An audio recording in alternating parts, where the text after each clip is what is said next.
jadi lewat lengan kita aja gitu, jadi nggak perlu langsung ke pankreasnya. Tapi memang itu tadi yang saya jelaskan, ada pada beberapa kayak dokter jantung dia langsung melakukannya gitu. Cuma menurut sama aja sih efeknya, karena itu tadi kan ada homing tadi yang kita masuk, terus dia juga langsung mencari mana yang mengalami kerusakan dia regenerasi di sana.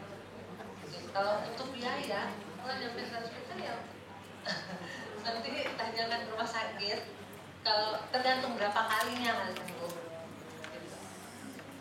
Mungkin nggak untuk satu kali suntik ya nggak mungkin lah sampai segitu 100 juta tidak. Untuk satu pure ya satu seri gitu ya, nggak sampai segitu. Oke, silakan dokter Ida. Mau saya sampaikan dulu ya. Jadi sekarang kita sudah menghasilkan yang UVEC, Arpion, AAPE, yang semua pangkat 3, ada yang 100 kali lipat pun kita tidak menaikkan. Memang tujuan saya ini bukan mencari uang, tapi untuk kemaslahatan umat. Jadi memang kalaupun keuntungannya mungkin tidak masalah. Yang penting beliau-beliau ini kan kalau sudah sembuh berdoa, ya Allah semoga dokter Indah panjang umur, amin. Amin. Alhamdulillah ya dok ya, berkah buat semua ya. Tapi mungkin dokter Prasna atau dokter Indah boleh menjelaskan dulu step-stepnya sebenarnya kalau kita mau sampai ke terapi stem cell itu harus bagaimana dulu sih? Datang dulu ke dokter Indah konsul atau harus tes dulu atau bagaimana dok sampai menuju ke terapinya itu? Mungkin perlu dijelaskan dulu di awal. Tentu oleh karena orang sakit itu kita harus punya medical record ya. Oke. Ibu ya. Jadi ini sistemnya ini masih penelitian. Jadi Depkes mengharuskan semua pasien dianggap sebagai yang diteliti. Jadi pertama, beliau menjelaskan sakitnya dengan segala pemeriksaan laboratorium, dengan riwayat penyakitnya, kita catat semua lengkap di online. Kemudian kita akan menjelaskan ibu, bapak nanti akan mendapatkan ini juga secara online. Ibu sudah tahu apa yang saya berikan, tanda tangan semua. Ada inform consent, kemudian ada persetujuan penelitian. Kemudian nanti saya akan disuntikan apa dok? Hari ini ibu akan mendapatkan A misalnya. Kemudian minggu depan stem cell B. Itu sudah online semua, kita sudah tuliskan. Kalau misalnya saya nggak ada, dokter pasnya ada, dokter siapapun di sini ada, mereka dengan melihat oh sudah buat SOP-nya sehingga mereka tinggal menyuntikkan saja. Bahannya kan sudah dipatenkan ya, mbak ya sudah ada semua, tinggal disuntikan saja. Yang penting itu pertama kali ini. Iya, ini masih ada hubungan dengan diabetes. Silakan langsung Bapak. Assalamualaikum warahmatullahi wabarakatuh. Saya Marga Alam, saya seorang fashion designer. Kebetulan 1 bulan yang lalu saya dapat referensi dari dokter kulit yang merawat kulit saya, yaitu adalah dokter Mardi dari Tebet. Nah, saya mengungkapkan tentang penyakit saya sama beliau. Nah, coba Pak Marga datang ketemu sama dokter Indah di Rumah Sakit Brawijaya. Akhirnya alhamdulillah saya bisa ketemu dengan ibu. Saya ungkapkan bahwa saya itu ada mengidap diabetes yang kering, yang berpengaruh dengan seks saya, gitu, yang bisa menjadi lemah, tapi nggak lemah banget, gitu. Tapi sudah netral, normal gitu seperti biasa, cuma nggak ada apa, gairah itu kurang, gitu, nggak ada. Gitu. Nah setelah saya ketemu sama dokter Indah dan penyuntikan pertama dokter itu memang sangat mengejutkan buat saya, dan dokter melarang saya untuk minum obat. Saya stop obat saya, dan saya setelah itu habis pulang dari sini saya makan ayam krombos ini itu. Kok saya cek malam diabetes saya normal di bawah 140. Ya Allah, alhamdulillah saya tuh bersyukur banget kok bisa tubuh saya tuh bereaksi kembali. Mungkin ini anugerah dan mukjizat dari Allah yang mengarah ke pankreas saya gitu loh. Nah setelah berapa hari saya olahraga, rajin olahraga seminggu minimal 3 kali sampai 5 kali, dan saya juga diet, makanan saya juga pilih-pilih, nggak terlalu, karena saya merasa saya masih sakit dan penyakit saya ini lagi diobatin gitu. Jadi saya nggak terlalu rakus untuk makan makanan macam-macam. Nah obat tetap saya stop, saya tidak minum obat sampai detik ini. Obat saya masih utuh di tas saya ini. Saya hanya pegang-pegang karena kalau takut ada apa-apa, karena diabetes itu memang terpengaruh dari emosi juga bisa terjadi gitu. Pada suatu hari saya itu mungkin stres karena pekerjaan saya marah-marah gitu. Diabetes saya tuh saya cek naik 270-an. Astagfirullahaladzim, kok bisa ini, saya nggak makan apa-apa, kok bisa naik gitu. Udah saya kalap, saya minum obat dokter. Saya minum satu, biasanya saya minum satu. Setelah saya minum satu, kok saya nggak lama kemudian saya makan siang itu jam 12 antara jam 1, tapi jam 6 sore saya tuh lemes. Saya lemes, ya Allah kok lemes, badan saya ini kenapa? Apa gula darah saya makin tinggi? Saya cek drop ternyata 70. Aduh, gila. Ini mungkin karena saya minum obat, karena mungkin obat ini menurunkan, dan sedangkan saya sudah dalam proses stem cell ini jadi malah bertolak belakang gitu. Akhirnya saya buru-buru saya kalap, saya kasih makan macam-macam, akhirnya sampai di atas 100 baru badan saya merasa normal. Nah, pertanyaan saya gitu dokter, obat stem cell yang disuntikan untuk ke pankreas saya itu apakah hanya untuk pankreas atau diabetes aja, atau bisa memperbaiki seluruh jaringan tubuh saya yang rusak? Jadi yang dari derma ini, oleh karena saya ini ya dokter ya peneliti, jadi bohong nggak mungkin lah ya. Yang melihat saya itu yang di atas itu selalu melihat saya kalau. Jadi kita tidak pernah mengurangi. Jadi dari produk stem cell misalnya saya menggunakan mesenchymal stem cell derivat Wharton jelly yang berasal dari Wharton jelly. Itu saya bilang dengan dokter Yun tuh, Yun ini mau tak buat diabetes Yun?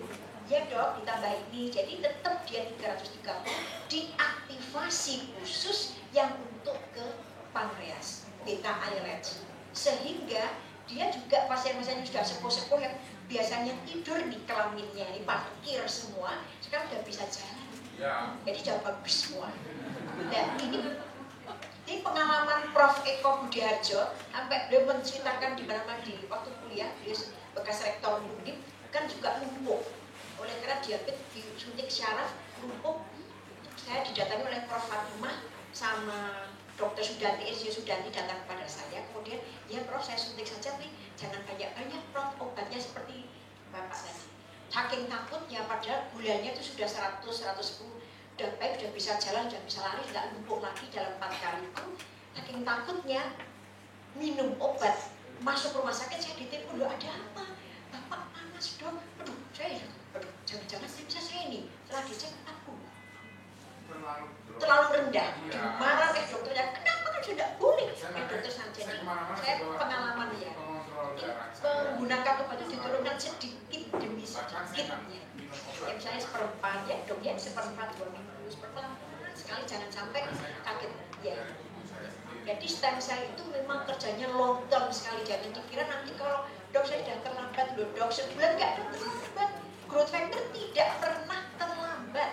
Dia terus bekerja pelan-pelan. 140 hari kemudian untuk stem cell yang diabetes ini dia baru mulai menurun. Jadi nanti akan saya Bapak bisa sering suntik Pak, sebulan saja. Saya bilang itu tidak usah. Oleh karena saya tahu dia lama prosesnya. 2 minggu sekali. Ya. Dan hari ini waktunya saya suntik. Ya. Nah, kebetulan saya minggu depan saya umroh. Oh iya. Sampai 2 minggu. Ya nanti. Bagaimana setelah pulang atau 1 minggu? Sekarang aja mau ya oleh karena nanti kan stres, maksudnya kan agak orang umroh itu kan perubahan cuaca ya, sangat ekstrim ya. Dan pengen berhasil diterima orang ya. Dokter Tasna, stem cell ini apakah hanya mengobati pankreas, apa sebenarnya bisa buat yang lain kalau misalnya disuntikan hanya untuk? Bisa semuanya sih, untuk keseluruhan. Kayak kan dia masuk tadi ke tubuh langsung mencari mana yang kurang.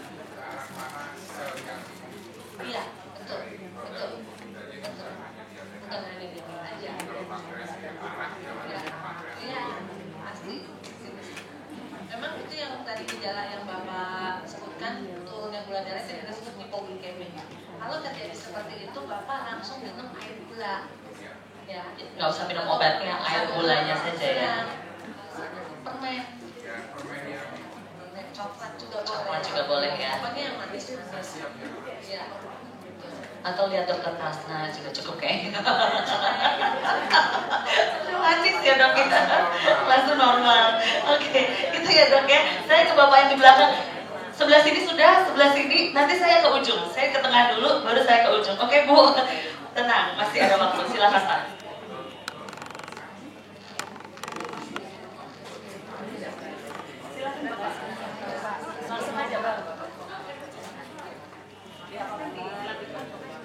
Pagi, dok. Ya, penjelasannya sangat menarik.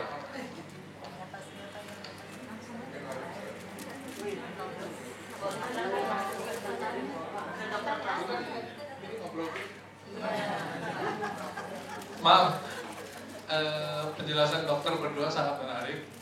Dan kebetulan tadi ada tentang penyembuhan bertahap di bagian mata ya.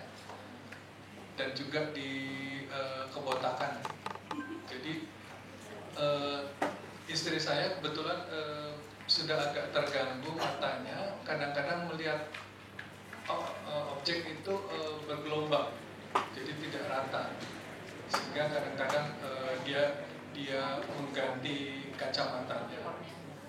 Kemudian sudah 2 kali ke 2 tempat diperiksa oleh ahli mata, sama harus operasi.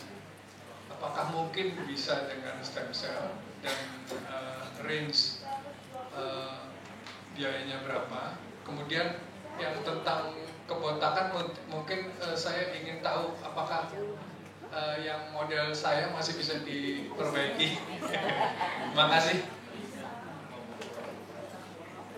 Ablasio ini Pak, ada gelombang-gelombang begitu ya Bapak? Garisnya bergelombang. Oh garisnya, oh iya seperti suaminya Dr. Titik Murtorot yang juga ikut bicara itu, beliau malah sudah ablasio, sudah lepas, dua-duanya sudah lepas, sudah mau di laser, takut ya, mereka di apa namanya apa di lasik itu beliau takut, kemudian ya sudah Mas dicoba disuntik saja Mas, berapa kali Mbak ya 4 kali lah, mudah-mudahan sudah baik. Saya ini sudah tidak pakai negatif lagi, jadi bacaan saya itu kan tadinya minus berapa, silindris kan, dan ini kan untuk jauh ini. Jadi walaupun membaca ini tetap bisa, ini hanya untuk aksi-aksi saja, baca apapun juga bisa. Ya orang namanya orang udah tua yang ada pakai kacamata kurang sopan. Bisa dicoba nanti kita memberikan yang amnion yang untuk ectoderm yang tadi saya sampaikan. Iya, baik. Saya ke belakang di sisi sebelah kanan ya. 1, 2. Silakan. Terima kasih. Assalamualaikum warahmatullahi wabarakatuh. Selamat pagi Dr. Enda dan Dr. Prasna. Kebetulan suami saya sebulan yang lalu terkena, sudah 15 tahun kena diabetes kering, tapi kurang lebih 3 minggu yang lalu diabetesnya tuh sampai di atas 600. Sampai 800 saya pingsan, saya masukin rumah sakit ICU. Alhamdulillah sekarang sudah membaik, cuma ada untuk kebetulan saya mendengar masalah stem cell dari Dr. Endang, Paulik Endang, yang kebetulan juga pasiennya dari Bu Linda. Dan saya banyak dengar masalah stem cell karena kebetulan dekat dengan Bang Rinto Harahap yang juga kena stem cell. Cuma mahal sekali karena dia di Singapura sampai terakhir tuh waktu baru sebulan ini balik ke Indonesia, 3 bulan di sana itu MM-an karena sudah kena tulang belakang. Saya cuma mau tanya, apakah ada efek sampingnya kalau kita memakan stem cell untuk suami saya kemudian 60 tahun. Saya ibu hati ganda, mungkin yang selain efeknya apa? Yang kedua masalah biaya. Saya mikir kok biayanya sampai ratusan juta atau MM-an. Waduh, dari mana dapatnya gitu ya? Mohon penjelasan, mudah-mudahan nanti besok saya sudah daftar Bu, dapat jadwal. Pasti ada Dr. Prasna. Dua-duanya. Saya ada ahli apa-apa. Terima kasih Bu Dokter. Terima kasih. Jadi kalau untuk diabetes, kalau diabetes sekarang mulai saya combine. Jadi karena pankreas itu ternyata mempunyai 2 galur sel, satu ectoderm, satu endoderm. Sehingga sekarang mulai saya combine. Kadang-kadang kita menggunakan amnion, kadang-kadang Wharton jelly atau infek, kadang-kadang kita menggunakan AAPD. Itu ternyata lebih bagus kan. Seperti Prof. Din Samsudin itu juga gulanya 600 bertengger di atas terus, tinggi terus. Saya bilang, Prof itu mbak ya istirahat, kok repotnya kayak begitu. Setelah beliau istirahat memang betul stres itu membuat naik, capek fisiknya juga, turun sekarang udah mulai 190 dari 600. Jadi insya Allah bisa dan tidak mahal. Kalau saya kira di dunia ini mungkin Dermama itu paling murah itu, tidak usah khawatir disuntik 4 kali tidak lebih dari 50 juta. Tidak usah khawatir. Misalnya mau disuntiknya nanti 2 minggu sekali pun tidak masalah. Oleh karena stem cell tidak mengenal dok kalau terlambat gimana? Diulangi lagi ya dok ya sejak kalau muda. Santai saja 2 minggu boleh. Ya kalau misalnya ada seperti Prof. Eko itu harusnya 6 kali udah lumpuh semua. Dok 3 kali udah baik gimana dok? Ya sudah Prof dilepas saja, disimpan nanti sebulan lagi disuntik untuk menjaga fisik beliau. Oleh karena stem cell juga mengobati kromosom. Makanya semua sel saya itu saya lihat karyotypingnya. Sebelum kita suntikan kita melihat apakah ada karena kromosom. Sehingga dia bisa membantu memperbaiki kromosom termasuk diabetes mellitus. Nanti efek sampingnya menjadi cakep dan kekuatannya kembali. Oke, alhamdulillah ya. Saya ke sebelah sini dulu, tenang Ibu, Bapak, nanti pasti saya ke sana lagi. Ya, kita biar semuanya dapat giliran, oke? Silakan. Selamat siang dok, saya Ayu, mahasiswa. Kebetulan saya penderita asma. Yang mau saya tanyakan, kalau di asma itu metode pengobatannya itu seperti apa ya? Terus apakah sakit stem cell? Terus kalau stem cell itu yang tadi saya tahu kan hanya disuntik atau ditempelkan, apa ada cara lain? Dan juga pantangannya ada nggak ya? Baik aja, terima kasih. Kalau untuk asma, memang kan yang kita ketahui adalah memang faktor alergen yang berperan ya. Asma itu juga bisa kambuh karena ada alergen, karena stres juga. Jadi orang asma itu juga tidak boleh terlalu excited juga, gitu kan? Nah, kalau untuk stem cellnya, memang kita hanya lakukan penyuntikan IP saja, hanya lewat intravena saja, tidak lewat lainnya. Cuma memang untuk asma sendiri kita perlu tetap melakukan pencegahan untuk alergennya yang dapat menimbulkan asmanya. Yaitu dengan mungkin melalui tes alergi sehingga kita tahu apa yang harus kita hindari. Itu aja sih. Kalau suntikannya tetap suntikan biasa, hanya intravena saja.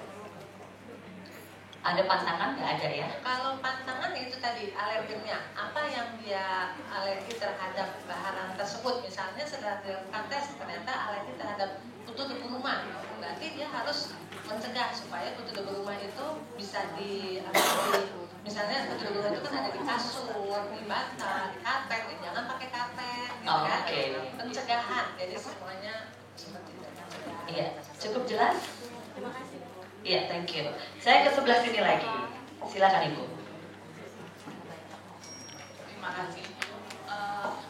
Saya ingin menanyakan mengenai untuk stem cell untuk organ tubuh.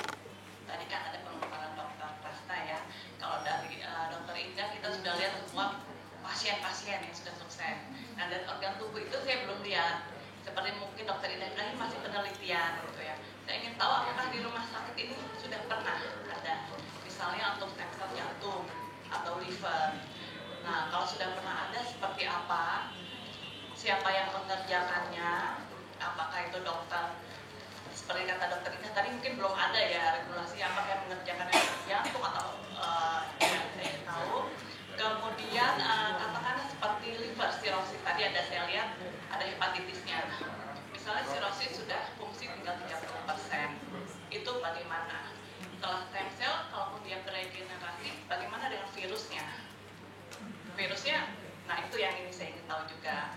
Apakah itu selesai nanti ada pengobatan virusnya juga? Kemudian, kalaupun iya, prosedurnya seperti apa di sini? Itu. Oh ya, sampai sini dok, pengambilannya dari mana kalau untuk yang organ tubuh seperti itu? bone marrow atau embrio atau placenta. Makasih. Oke, mungkin lebih fokus ke sirosis ya dok ya, jantung dan sirosis ya. Oke. Kalau untuk jantung atau sirosis yang langsung disuntikkan di organnya gitu kan maksudnya itu ya, itu memang kita di sini di rumah sakit ini kita belum lakukan. Tapi di rumah sakit lain misalnya ada dokter jantung memang yang khusus melakukan untuk jantung gitu ya, dia bisa suntikan. Tapi sebenarnya hasilnya juga menurut pengalaman yang sudah ada sih, hasilnya cukup tetap sama dengan yang dilakukan dengan penyuntikan IV intravena. Gitu. Nah, apa stem cell apa yang dipakai itu yang pasti ya, kalau embrio kan tidak boleh, jadi kita tidak lakukan. Memang kita pakai dari waternya juga yang dari situ semua itu kita berikan hanya dengan IV aja. Nah, kalau untuk pengobatan hepatitisnya sendiri itu memang kita harus virusnya kita juga tetap harus pengobatan ya, harus terapi juga.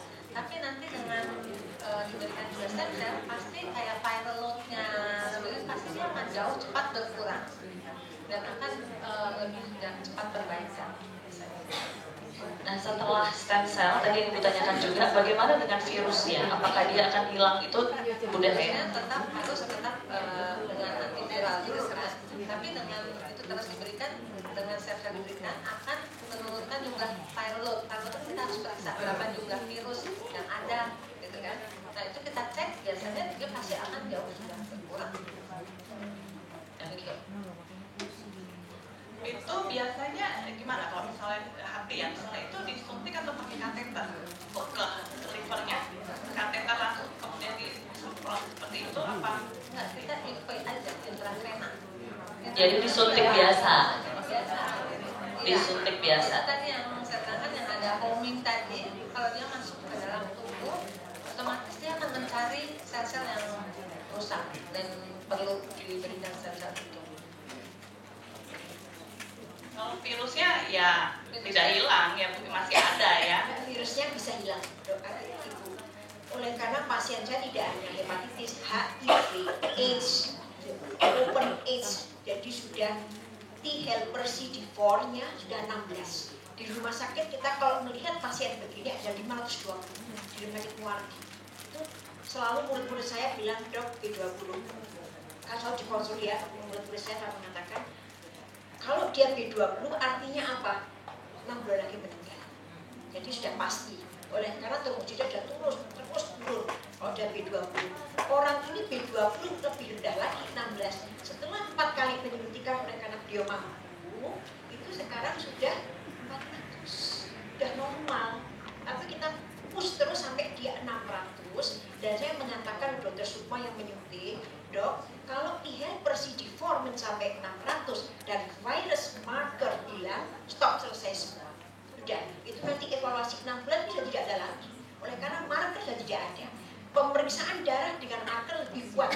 Jadi misalnya gula darah 180, markernya HbA1c itu misalnya baru 2 tidak masalah, misalnya cuma itu tidak masalah. Marker penting, maka saya mengatakan stem cell itu mempunyai marker. Dia mengaktifasi yang namanya limfosit T, sehingga dia aktif sekali menghancurkan semua jaringan-jaringan yang rusak yang sudah dihancurkan oleh stem cell-nya untuk dikeluarkan di dalam tubuh, termasuk virus. Ini saya baru mengadakan penelitian dengan teman-teman di laboratorium saya. Saya mengumpulkan sel kanker yang saya obati dengan stem cell. Bagaimana reaksinya si kanker ini? Kita baru membuat hipotesis untuk kanker paru-paru, kanker kandungan, dan kanker kulit. Jadi hidup saya itu memang setiap detik itu adalah penelitian. Sehingga saya mengerti sekali bagaimana si sel ini bekerja. Jadi dia memang bekerja sungguh-sungguh. Dia mempunyai yang namanya B37. Dia mempunyai anti tumor. Begitu dia datang, tumor yang ada kamu harus mati, apoptosis. Oleh karena dia mempunyai ekspresi gen yang namanya COX4, SOX2, kemudian UKI4. Itu adalah ekspresi-ekspresi gen miliknya stem cell yang berguna untuk menghancurkan tumor. Sel lain tidak punya, hanya stem cell yang punya. Jadi disitulah keuntungan kita menggunakan stem cell. Itu nanti ada bahaya doknya jadi kanker Jadi kan kalau kantong kering pastilah. Dok, tadi dokter bilang yang HIV ya dok ya. Tapi itu juga paralel dengan dikasih obat untuk HIV-nya. Tidak, obat berhenti. Jadi hanya stem cell. Dalam 2020 pemerintah sudah melepaskan ekstensi yang minggu memberikan 2 juta pada orang-orang yang tidak ada gunanya untuk pemerintah ya. Kalau dia punya kemampuan